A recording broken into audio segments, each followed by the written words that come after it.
Salut, alors il y a pas si longtemps, on a eu droit à un Nintendo Direct qui peut avoir été vu comme décevant par beaucoup. Du coup, on allait forcément avoir un super Pokémon Direct, faut bien équilibrer un peu.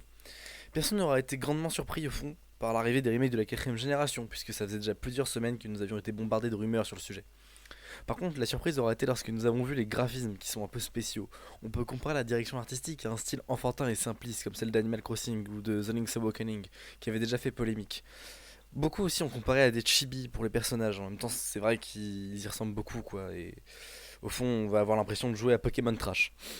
Personnellement, ça me fait surtout penser à My Sims Kingdom, mais avec des textures rondes.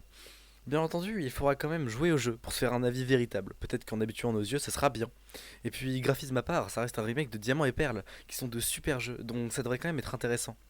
Mais effectivement, un style classique aurait peut-être mieux convenu. On doit cette direction artistique originale au fait que la nouvelle génération de Pokémon a été développée par un sous-studio appelé ILCA à qui nous devons le Pokémon Home. Donc la prochaine génération de Pokémon, les jeux principaux de la compagnie, sera développée par un studio qui n'a développé comme logiciel Pokémon que le système de stockage entre plateformes. A noter aussi que ILCA signifie I Love Computer Art, étonnant pour un studio qui peut nous produire des visuels aussi attirants que Pirorca.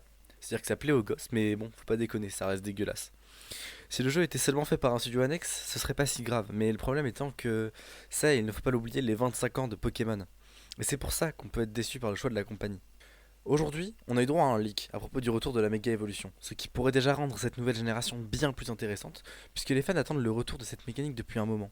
En plus, ce serait logique, vu qu'on sait que Saphir Alpha et Ruby Omega se passaient dans une autre dimension où la Mega Evolution prenait une place très importante, ce qui nous permettrait donc de continuer à développer cette deuxième dimension.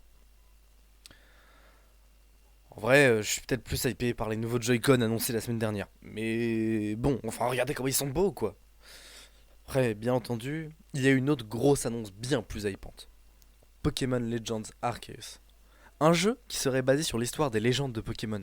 Ouais bon, c'est un peu logique, on voit le titre. Pour le coup, on a des graphismes vraiment sympas, et ça a l'air d'être un jeu en monde ouvert. Après, on pourrait aussi avoir un jeu comme tous les autres Pokémon qui en fait est en monde ouvert, mais il faut se déplacer de manière très linéaire, et on a donc une illusion d'open world qui jusqu'ici ne m'a jamais dérangé. En tout cas, il ne faut pas trop s'attendre à ce qu'on puisse se balader partout non plus. On peut aussi penser que ce jeu ne sera que le premier d'une lignée comme Let's Go, Pokémon Ranger ou Donjon Mystère. La capture des Pokémon a l'air d'avoir un système vraiment spécial et inédit. Enfin, on lance littéralement les Pokéballs sur les Pokémon depuis des buissons et on dirait qu'il n'y a pas forcément de combat obligatoire à faire pour les capturer. Même s'ils ne sont pas absents du jeu. J'espère juste que la visée ne sera pas catastrophique pour la capture de Pokémon. Cette nouvelle licence Pokémon pourrait donc avoir pour but d'éclaircir et de faire découvrir à certains beaucoup d'éléments de l'histoire du monde des Pokémon et des légendes le composant. Le fait que ce jeu soit basé sur Arceus et que les remakes de la 4G soient annoncés en même temps n'est pour moi pas un hasard, mais j'ai peur que cela sabote la nouvelle génération de Pokémon quand on voit la différence de hype entre les deux jeux, et aussi la différence dans les graphismes. Même si ce n'est jamais ce qui a le plus attiré les joueurs de Pokémon, le fait de voir que dans peu de temps, un jeu qui se passera dans la même région, dans un nouveau format, avec probablement beaucoup de Pokémon en commun, pourrait couper l'envie aux gens d'acheter les remakes. Aussi, on a eu droit à des leaks depuis le Pokémon Direct, indiquant qu'on pourra se déplacer pendant les combats et donc peut-être devoir esquiver les attaques des Pokémon, mais aussi qu'on pourra utiliser ces derniers, comme dans Pokémon Ranger, pour découvrir de nouveaux lieux. Le fait que le jeu se passe dans le passé peut aussi permettre beaucoup de découvertes qu'ont fait les joueurs en arrivant à Sinnoh en 2007 et qui a rendu cette génération attachante. La création du Magmariseur et de l'électriseur, les nombreux légendaires et leurs zones, les sous-évolutions Monzai, Ptiravi, Goinfrex, les évolutions de Filali et Givrali. Pour finir, on peut aussi voir dans le trailer de Pokémon Legends of Arceus que nous aurons peut-être comme starter, s'il y a un choix à faire, Brindibou, Hérissantre ou Moustillon. Puis bordel de merde, on peut faire des roulades à la Dark Souls. Sur ce, c'était Core Team. Bye.